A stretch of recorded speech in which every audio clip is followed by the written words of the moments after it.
in order to give my husband a surprise. I went to pick him up from work in a wheelchair. When I reached the door of the dance studio, I found that my husband, who had always been a cleanliness freak, was holding a female dancer's foot in his palm and licking the arch of her foot. He was as pious as if he were kissing an altar. "You danced really well today. This is your reward. Your legs are also very beautiful. And even your toes are so cute." My face turned deathly pale. "Jerry, are you dance partners or bed partners?" Hello, everyone. Welcome to my channel. Subscribe us to read wonderful novels every day. Now the story begins. My heart instantly sank to the bottom, and my body couldn't help but tremble. In the dance studio, Jerry was lowering his head and moving between her legs, making her shudder. "Stop kissing." She tried to pretend to be calm, but her face was already blushing. "It's too ticklish." Jerry laughed out loud. "Where's it ticklish? Is it your heart or somewhere else?" He patted Penny's butt. "Come on, let me check if your flexibility meets the standard today." As he spoke, he unscrupulously bent her legs into various poses. Penny half-heartedly let him have his way, and the sounds that escaped were blocked by his lips. My hands holding the wheelchair were shaking, and I let the marks of my teeth dig into my palms. I couldn't believe that my always steady husband could say such lewd words in private. My eyes were bloodshot as I watched Jerry press her against the handrail in the dance studio. The mirrors in the studio reflected the other three walls, and every angle of the two of them was visible. As the gasps gradually subsided, Penny lay on him coquettishly and asked, "When are you going to divorce your wife? I've been with you innocently, and you have to take responsibility." Jerry lowered his eyes, his tone filled with a hint of indulgence. "Be good. Once we win the National Dance Cup Championship, she won't matter anymore. You know her mother is one of the judges. With her around, the trophy will definitely be ours." Jerry, was he with me just for the competition? My mind went blank with a buzz. Jerry and I were childhood sweethearts and had learned to dance together since we were young. When we were young, we showed our talent in the pas de deux competition and were each other's best partners. I had witnessed his most glorious moments, and he had been a part of all my honors. Since my leg was injured, he had taken care of me meticulously. To make medicine for me, he squatted in the kitchen and got several blisters on the back of his hand. But now, it was just because I still had some use value. I hooked the corners of my lips in a self-deprecating manner, and my heart ached. I walked downstairs in a daze and dialed Jerry's number. A few minutes later, he rushed towards me and pretended to be surprised, asking, "Little lazybones, why did you finally decide to come out today?" I pulled the corners of my lips. "To give you a surprise. Since my leg was injured, I had become self-conscious. To avoid the eyes of the outside world, I resisted going out and even resisted rehabilitation training." Jerry attentively pushed me towards the car. After lifting me into the passenger seat, he stuffed the wheelchair into the trunk. He reflexively wiped his hands 3 times with an alcohol wet wipe.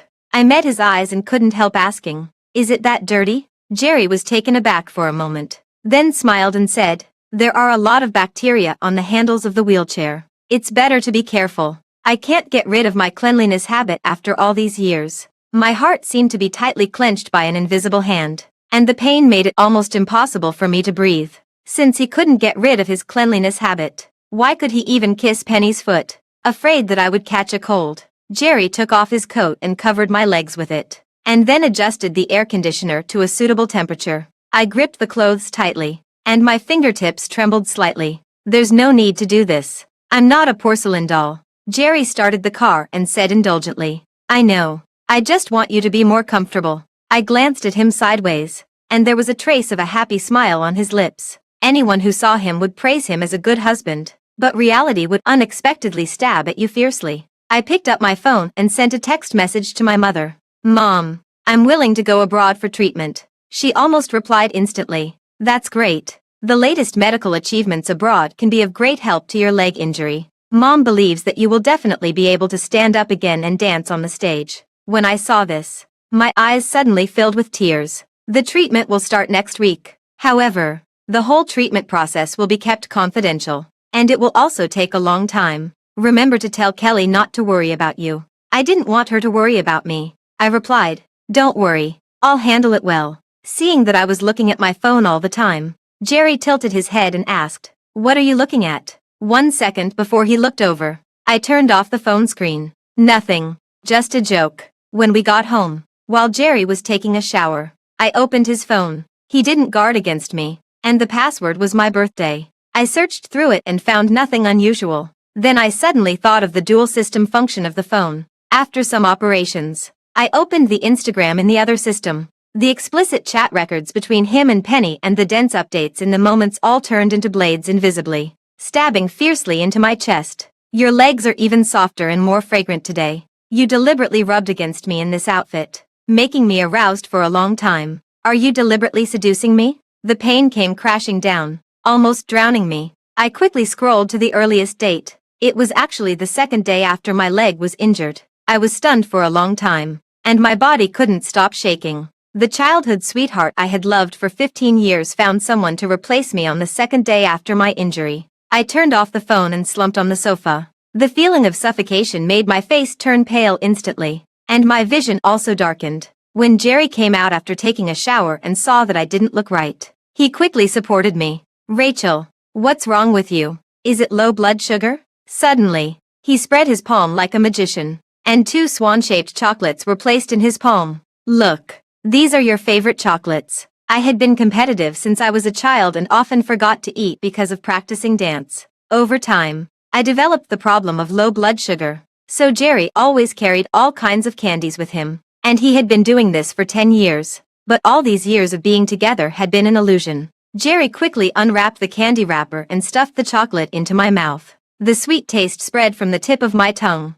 but I tasted a hint of bitterness. I pushed his hand away and said coldly, I'm fine now. Our eyes met, and his eyes were full of worry. But such a person who was supposed to love me deeply had told me a huge lie. I tried my best to suppress the turmoil in my heart. It's okay. I just stood up suddenly. He smiled and poked my nose. It's my fault for making you wait too long. I'll go and cook. Jerry rolled up his sleeves and busied himself in the kitchen. I used to stubbornly think that a person like him with a cleanliness habit was willing to cook for me, so he must love me. But now, at the dinner table, I asked Jerry, when is the competition? He smiled and said, next week. You must come. This is our dream. My throat seemed to be blocked by something, and I couldn't say a word. It used to be, but not anymore. Then who is your dance partner? Jerry didn't notice anything unusual and casually said, Penny. She's very talented, and she cooperates well with me. I lowered my eyes to hide the sadness and pain in my heart. Penny was our junior schoolmate. When we were choosing a partner for Jerry in the dance studio, I noticed her at once. She was indeed very talented and stood out among the group of people. But many movements in the pod do inevitably involve touching some sensitive areas. I even teased him at that time. Don't take advantage of the little girl just because she's pretty. But Jerry had a serious expression and tapped my head. What are you thinking? I have a strong professional ethics. But I didn't expect that my words would come true. He smiled and picked up some food for me. You don't need to lose weight now, so eat more. Suddenly, the words he said to Penny flashed in my mind. She's gained a lot of weight now and looks disgusting. Unlike you, you have a graceful figure, and your waist is so slender. I looked down at the soft flesh around my waist. The doctor had told me to maintain a balanced diet. I really hadn't been restraining myself during this period. I said softly, is that so? Then you'll have a chance to dislike me. He walked up to me and indulgently kissed me. How could I? I can't love you enough. I just felt a sharp pain in my heart. You say you love me, yet you're lingering with another woman. While Jerry was washing the dishes, I rushed into the bathroom. Just thinking that this mouth of his had kissed Penny's foot made my stomach churn. With red eyes, I almost desperately rubbed my face in a self-abusive way. My skin turned red, broke, and even oozed blood. But I didn't feel the pain at all. I suddenly understood Jerry's cleanliness habit a bit. It's so dirty. No matter how much I wash, it can't be clean. I looked at myself in the mirror, bit my lip, and tried my best to hold back the tears in my eyes. But the tears still fell uncontrollably, big drops at a time. Outside the bathroom, Jerry knocked on the door. Rachel, I'm going to rehearsal. You should rest early. I mumbled an, okay, casually. When I heard the bang of the door closing, I took my crutches and followed him. I unexpectedly found that the elevator had stopped on the floor below. I went down the stairs and found that the door of one of the apartments was ajar, and Jerry's shoes were placed at the door. My pupils shrank, and my heart was pounding. I had never thought that Jerry would cheat right under my nose. On those nights when he claimed to be rehearsing alone, I'm afraid he had been practicing hard. With Penny in bed, I walked in quietly, and the clothes were impatiently scattered on the floor. I heard a coquettish laugh coming from inside. "Why are you in such a hurry? The door isn't even closed," Jerry said indifferently. "What are you afraid of? This is more exciting." "True. That cripple of yours would never think that her dear husband has a little home downstairs." The words they said kept crashing in my mind, and I wished they could shatter my brain. A year ago, Jerry and I participated in a competition. Only by winning the championship could we get the qualification to participate in the National Dance Cup. We thought that with our strength, there wouldn't be much of a problem, but showing our strength too early made us have a lot of enemies. 4 minutes before going on stage, I found that someone had stuck thumbtacks in Jerry's dance shoes. My scalp went numb instantly, but for the sake of our dream, I exchanged my dance shoes with his and walked onto the stage enduring the pain. The moment the spotlight came on, the thumbtack pierced through the arch of my foot and into my ankle bone. My dance costume was soaked with sweat, and my face turned deathly pale. After the dance, we won the championship. We won. Jerry choked up and tried to hug me, but I smiled and fell into a pool of blood. The doctor said that the nerve was injured, and I might never be able to dance again in my life. He held me and cried uncontrollably, and I was afraid that he would feel guilty. So I told the doctor to just say that I had overtrained. Jerry forced himself to comfort me, saying that he would be my legs and take me to see all the beautiful scenery. He said he would keep going with our dream. I got home and stared blankly at the couple items all over the house. What used to be a symbol of our love had become the most ironic thing. I packed all these things into boxes and prepared to throw them away. Coincidentally, Jerry came home. He walked up to me, his voice full of doubt. "Why are you suddenly packing things?" I didn't look up and said casually, "I'm going to do a big cleaning." He had a cleanliness habit, so even though I had trouble with my legs, I would still do the cleaning. Jerry let out a sigh of relief and took out a necklace from his pocket. The silver wings on the pendant were shining. "I've been busy training these days and didn't have time to be with you. This is a gift for you. Do you like it?" I looked up and thought of the same bracelet that Penny was wearing on her hand. "I don't like this, but I want to eat the egg cakes from that store in the north of the city. Can you buy them for me?" I said casually. He was slightly taken aback and looked a bit surprised. Those egg cakes were sweet and delicious, but it took 2 hours to queue up for them. I usually felt sorry for him for his hard training and never asked him for anything on my own initiative. Jerry gently touched my face. "Little glutton. Just wait." After he left, I called the uncle from the waste bottle recycling station. He moved the things away and asked, "How much do you want for these?" "Miss, for free." Jerry's sincerity wasn't worth a penny. I looked at my phone. The plane ticket had already been issued, and it was exactly on the day of Jerry's competition. A few days later, I went to the hospital to get my previous report. I unexpectedly met Penny. She stared at my leg mockingly. A dancer without legs is no different from a useless person. I ignored her. "That's right. You're a useless person now. Of course, you'll hold on to Hui Chuan Gij tightly." I had a blank expression, and she felt like she had punched the air. Seeing that she was being ignored, Penny slapped a pregnancy test kit onto my leg with a slap. Her voice suddenly rose. "You're just relying on his guilt to hold him back. There's no love between you at all. I'm already pregnant with his child. Be sensible and get lost." I felt my breath suddenly tighten. The double lines on the pregnancy test kit were dazzlingly red. She gritted her teeth and her tone became sharp. "These days in the dance studio, we've done all kinds of movements over and over again. By the way, you still don't know, right? Downstairs in your house is our little nest. Once we were being affectionate on the balcony while you were hanging clothes upstairs." Penny looked at me triumphantly. "Every time we're in bed, we use your old dance videos to get us in the mood." He said it's like you're also involved. My blood was boiling, and I picked up my crutches and swung at her. She screamed and dodged. "Ah, how dare you hit me." Her mouth opened and closed, but I couldn't hear what she was saying. I just kept waving my crutches. Penny was so angry that she pushed me hard, and I fell heavily to the ground. My vision was blurred, and I only saw Jerry running over in a hurry. "Rachel, are you okay?" He pushed Penny away with suppressed anger and picked me up. Doctor.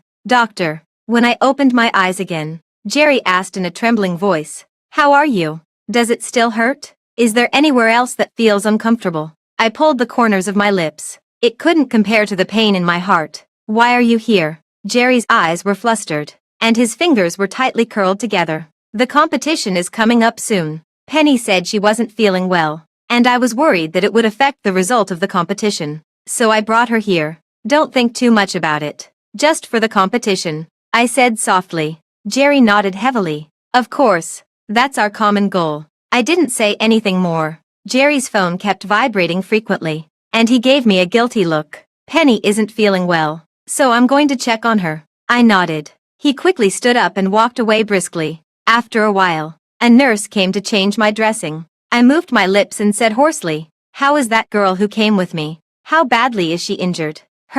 She just got a minor scrape and is even insisting on being hospitalized. I smiled self-deprecatingly. Jerry really did care about her. After a while, Penny sent me a voice recording. "You pushed me down for her just now, and it made my knee turn red."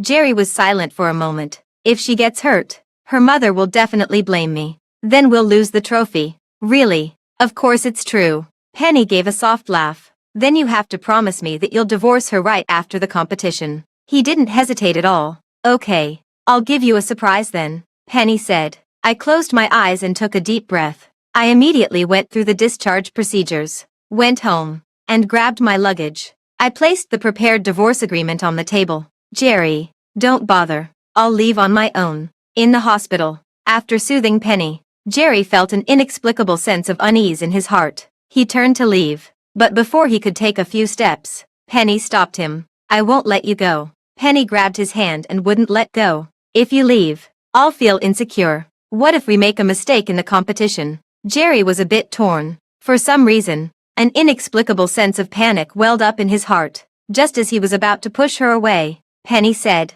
"What? Don't you want to win the championship anymore?" Upon hearing the word, championship, Jerry was lost in thought. This was the lifelong obsession for him and Rachel. Since her injury, she often stared blankly at her dance shoes. Although she didn't say anything, her heart was already deeply wounded. Jerry had already prepared his acceptance speech. Just thinking of Rachel crying tears of joy made the corners of his mouth curl into a happy smile. In the end, he compromised and sat back beside Penny. "You have to give it your all in tomorrow's competition. Don't worry." On the day of the competition, Jerry vaguely felt that something was wrong. He had been sending text messages to Rachel nonstop since early in the morning. "Honey, are you at the venue? This dance today is especially for you. This is our common dream, and I hope you can witness it with me." All the messages seemed to have vanished without a trace, and the unease in Jerry's heart grew stronger. He called Rachel, but none of the calls were answered. Jerry's heart was pounding. He comforted himself that Rachel knew how important the competition was and couldn't possibly not come.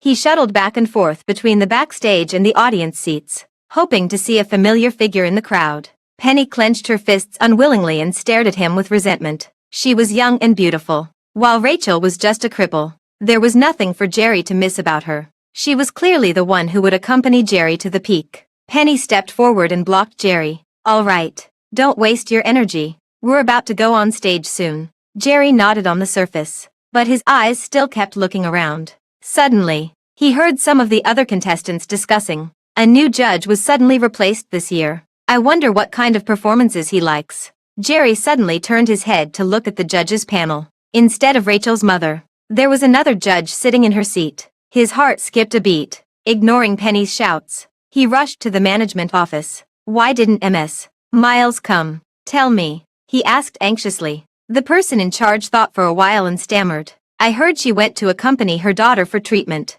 so a new judge was replaced temporarily." Jerry's expression suddenly changed, and his heart was in his throat. "No, it can't be. Look carefully again. How is this possible?" At this moment, Penny quickly walked over and grabbed him. "That's enough. Stop caring about this. It's almost our turn to go on stage." Jerry shook her off. "Get lost. You can dance by yourself if you want. Leave me alone." Penny stood there in a daze, looking incredulous. "What do you mean by me dancing alone? Do I need to tell you how important this competition is? What kind of bewitching potion did that Rachel give you?" She reached out to forcefully pull him away, but Jerry slapped her across the face, and she fell to the ground. "Without Rachel, all of this is meaningless." Penny lay on the ground, crying bitterly. Jerry couldn't care less about her and left without looking back. He quickly started the car and drove off. Even during the short distance to the car, he made countless phone calls. "Answer the phone. Rachel,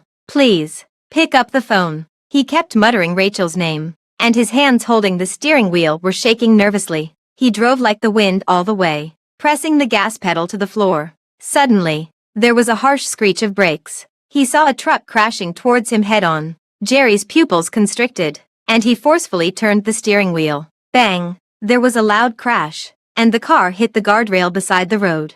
Jerry's head was dizzy, and countless cuts were made on his body by the shattered glass. He pushed open the deformed car door and realized that his left leg was severely deformed, with the shin bone poking out through his pants. With every step he took, sticky bloodstains were left on the asphalt road. Jerry looked at the distance. It was only 1 kilometer away from home. Just thinking that he would see Rachel soon, he suddenly laughed with tears in his eyes. A kind-hearted person beside him advised him, "Young man, stop moving. Your leg is almost broken." He looked down at his leg. "It's better if it's broken. Then I can go for treatment with Rachel." The passerby stared at him wide-eyed, thinking he was crazy. Jerry limped towards home. When he reached the door, his hands were shaking nervously. He tried several times but couldn't insert the key into the keyhole. With a click, the door opened, and the house was empty. Jerry gasped for breath. "Rachel, where are you?" He looked around, and the house was empty. Then he quickly rushed into the room,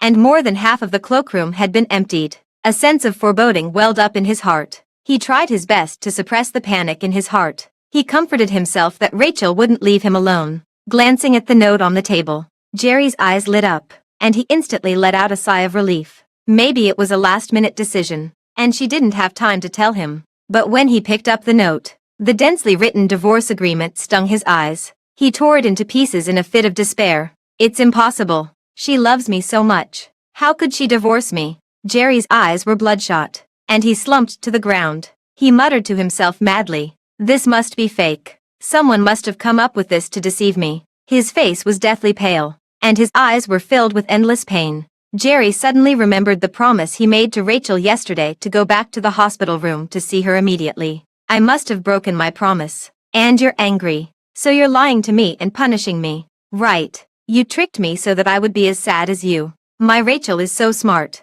He wiped away his tears and, ignoring the pain in his leg, ran to the hospital. But the hospital room was also empty. He shouted at the nurse, "Where is she? Where did my wife go?" The nurse was confused by the question. "She left a long time ago." She left without even picking up her report. Jerry stared at her and asked, "What report?" "The previous pathological diagnosis. She said she was going to see a new doctor. Since you're her husband, it's the same if I give it to you." With that, she went to the archives office and brought the medical records. Jerry flipped through it casually and suddenly stopped at a certain page. His eyes turned completely red, and he stared at it fixedly. The patient's foot was pierced by several thumbtacks for a long time, damaging multiple nerves in the foot. Therefore, it is difficult to recover through conservative treatment. Jerry's voice trembled. Thumbtacks. He looked up at the nurse, unable to believe it. The nurse nodded. "Yes. I heard that someone set her up and put thumbtacks in her dance shoes. She endured it for the competition. What a pity for such a young girl." Jerry was struck like by lightning and stood there in a daze, thinking that he had been targeted by others last year and that Rachel had suddenly asked to exchange dance shoes during the competition. Everything made sense now. Rachel must have known something and deliberately exchanged the shoes. He let out a howl, and tears couldn't help but fall. "Why didn't you tell me? It was the pain I should have endured. It's just a competition. You're much more important than that." He couldn't imagine how much pain she must have endured during that time. Jerry pounded his left leg hard. The wound that had originally started to scab bled again. The nurse let out a cry and was about to call the doctor. But he stopped her. "Let me feel the pain. Only pain can make me sober." He deserved all of this. He recalled self-abusively the things he had done over the past year. His whole body couldn't help but tremble, and he slapped himself several times. He knew why Rachel suddenly decided to go for treatment. She must have known the truth. The double torture of his body and mind almost crushed him.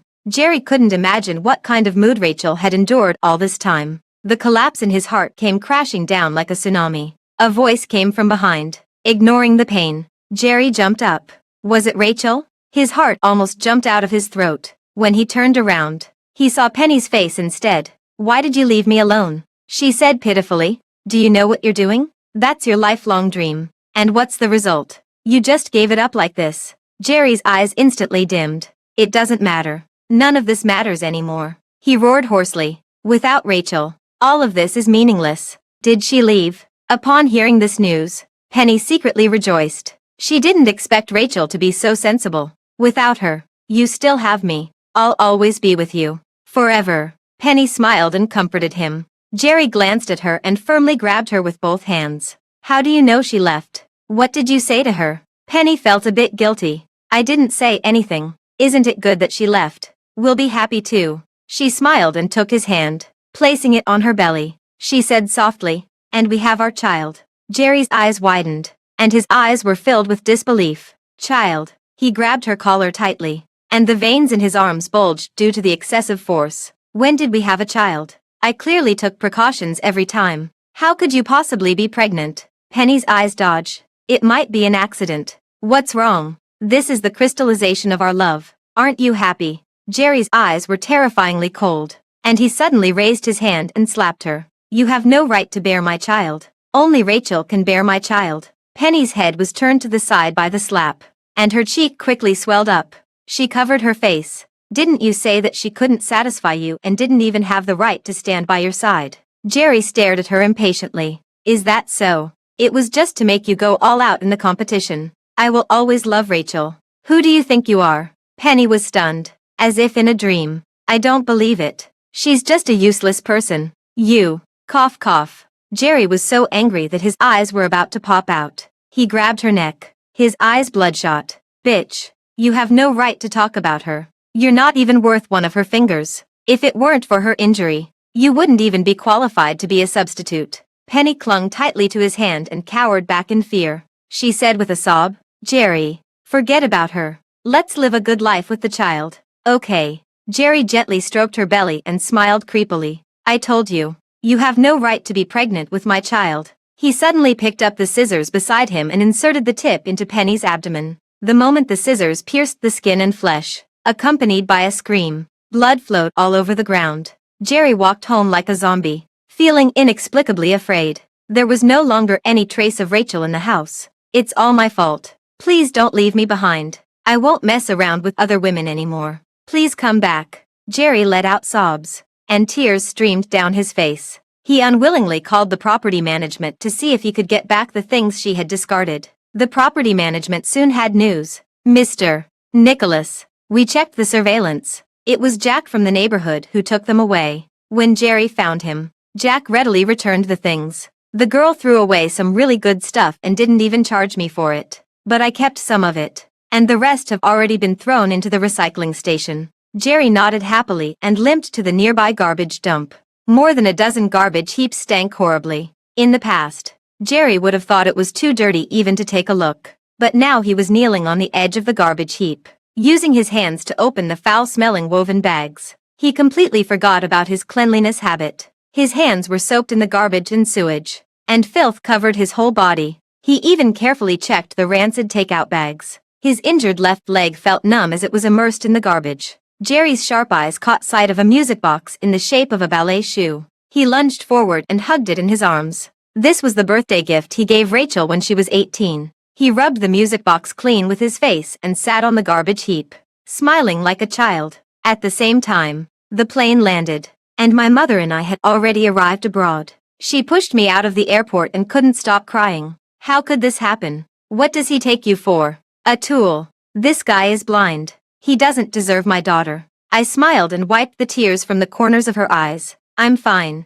I'm still in one piece, aren't I? Besides, I have you. Only a mother's love is the best in the world. My mother nodded quickly and stroked my head. Don't worry. This medical team is very capable. Mom believes that you will definitely be able to stand up again. I smiled but didn't say anything. After arriving at the place, I started the closed-door treatment. The doctor first conducted a comprehensive examination of my body and then began to prepare for the surgery. The severed nerves needed to be reconnected to restore sensation to the lower limbs. The surgery lasted for 10 hours. The doctor said that there were no major problems for now, but whether I could recover completely still depended on my body's recovery. I needed to do rehabilitation training slowly and strive to return to my previous state. And in order to accurately record the process of this treatment, a student was arranged for me to record the rehabilitation training. The first time I saw Kelly, I was leaning on crutches and struggling to do the training. I fell down and got up again, with bruises all over my body. As a dancer, I had lost control of my body. Tears fell powerlessly to the ground. He leaned against the door frame, wearing a cynical smile. "You've made progress today." "You walked about a meter." I gritted my teeth and looked up. The sunlight was shining on him, and he looked so casual. I suddenly kind of understood why Jerry would like someone else. The strong youthful aura of the young man in front of me was really alluring. I braced myself, stood up again, and took a difficult step forward. But the next second, I fell to the ground again. My mother's eyes were red, and she wanted to help me up. But he stopped her. People should have the ability to turn the page. I was stunned and clenched my fists. "Let's try again." Just like that, I started my daily rehabilitation training. When my clothes were soaked with sweat, I would just change into another set. Kelly was responsible for recording my progress. He was very talkative. During my training, he would keep chattering non-stop. He would laugh heartily when I fell down and even tease me that my falling posture wasn't graceful enough. "Didn't you dancers say that you're as light as a butterfly? Why do you fall down as soon as you take a step?" "Rachel, I'm not satisfied with this training result. You still need to practice more." I stared at him with my eyes wide open, looking at his teasing smile. I frowned slightly in anger and pulled his sleeve towards me. "If it weren't for you, this big rhinoceros, blocking my way, I would have flown already." Kelly was momentarily stunned, and his cheeks turned red. Nonsense. You clearly ran into me on purpose." I couldn't help but tease him, placing my fingertips against his chest. I sneered and said, "Who said that? Which eye of yours saw it?" The usually eloquent person was speechless at this moment. "I don't want to bother with you." In fact, I was very grateful to him. He didn't treat me like a disabled person. In his eyes, I was just injured and would get better. I rebuilt myself after collapsing time and time again. By the following spring, my leg finally recovered to normal. My mother brought me the familiar dance shoes. Under the expectant gazes of everyone, I put on the shoes and stood on tiptoe. But because I was a bit nervous, I didn't make any moves for a while. Suddenly, a familiar piece of music came from behind my ear. I turned my head and saw Kelly waving his phone. "What are you still waiting for, little butterfly?" Although I hadn't danced for 2 years, my muscles hadn't forgotten. As the music rose and fell, my body spun rapidly, and the dormant vitality was ignited again. Kelly leaned against the door and watched quietly. When the dance ended, he approached me without making a sound. "Little butterfly, you really live up to your name." I looked up and met his smiling eyes, and I curled the corners of my lips. After the situation stabilized, I booked a flight ticket back home to challenge the competition that I hadn't been able to participate in before. When I stood under the spotlight, I saw Shinyen in the audience. His face was deathly pale, and he looked unkempt. After the competition ended, he limped and chased after me to the backstage. His mouth opened, but he couldn't make a single sound. Finally, he barely managed to force a smile. "Congratulations, you can dance again." When he noticed my indifferent expression, he choked up a bit. "Sorry, Rachel, I hurt you." I looked at him seriously. This man who had been by my side for 15 years. I said softly, "I don't regret it." I didn't regret my choice back then. He was stunned for half a second, and the pain in his heart welled up like a tide, and tears quietly fell. I remembered seeing Jerry pressing her against the handrail in the dance studio with my eyes bloodshot. Memories are like a bottle of poison, working its effect from time to time. This would make him suffer more than words of blame, at least for the rest of his life. It would be hard for Jerry to be happy again. When I got home, my phone vibrated. It was a voice message from Kelly. I didn't even need to listen to know that it must be some playful teasing again. Thinking that he had watched the live broadcast of the competition today, my face felt so hot that I was too embarrassed to listen. After 5 minutes, when my heartbeat finally calmed down a bit, I clicked on that voice message. The young man's voice was very magnetic, with a rare depth and seriousness for his age. He said, "Rachel, my heart has flown away with the butterfly, so I've come to find my butterfly." He rarely spoke in such a serious tone, and my heart began to beat violently. It was like a heated chocolate cake, with the rich sweetness spreading through my heart. I ran to the balcony. Kelly stood beside the street lamp with his lips pursed and waved at me. I knew that the rough times had already passed, and all the difficulties had been overcome. What awaited me was nothing but smooth sailing for the rest of my life.